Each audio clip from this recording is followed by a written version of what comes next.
A rain day today. You can hear the sprinkles on the barn. I was able to get the cabinet in yesterday, just a couple hours, got it in, got things cleaned up. Extremely encouraging. In fact, I was so encouraged that last night I came back out and I worked on this fifth wheel hitch, a couple of 2x4 square tubings, 3/16 inch plate, and was able to weld it up. And I was thinking about, while I was doing this, some welding that I'd done for my neighbor. And I used this little SP-175 MIG welder, and he was used to a guy always using stick welder. And so he was concerned that it wasn't going to hold.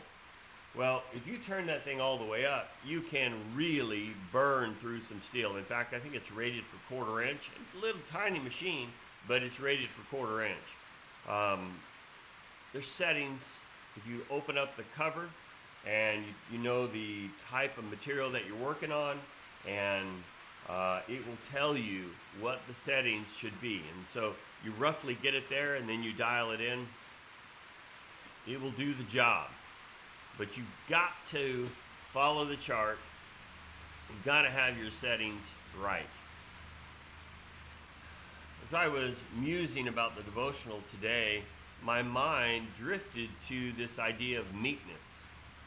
And I've always thought it was intriguing that when Jesus gives his Sermon on the Mount, there in Matthew chapter 5, in verse 5, he says that the meek shall inherit the earth.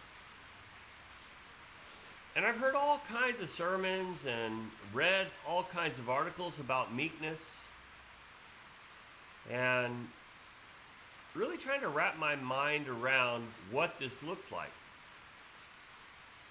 Two guys in the scriptures that come to mind when I think about meekness is one, Moses, and two, the obvious one, Son of Man, Jesus.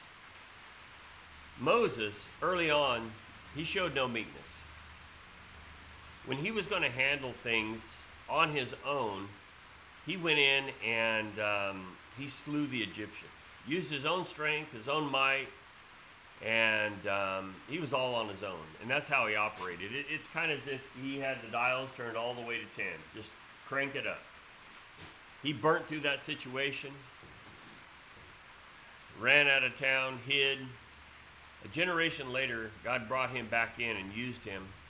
But what God did was, God backed him off. He said, you know what? I need less of Moses and more of me. And through those plagues and through the confrontation with Pharaoh, God showed Moses that he had the strength and he had the power, and it was going to work according to his word, according to the chart. Then we see Jesus. Early on in his ministry, he cleanses the temple. I think it's amazing. And then we see the way that he handles the Pharisees. But then you get to the end, and he's in the garden, and he prays very specifically, not my will, but thy will be done. And then we see the soldiers come, and Peter acts just like Moses, and he's going to take the situation in his hands and cuts off the soldier's ear. Jesus heals the soldier's ear and tells them, I could call a legion of angels. And when he spoke, the soldiers fell back. He probably didn't even need to call the legion of angels. He probably could have spoke and decimated them all. That's the way he's going to do it at the end. And yet he submitted himself to the Father's will. He dialed it back, and he let God do his work. And the work that he did on the cross was he paid for my sins and yours on the cross. If we would accept that gift. Wow.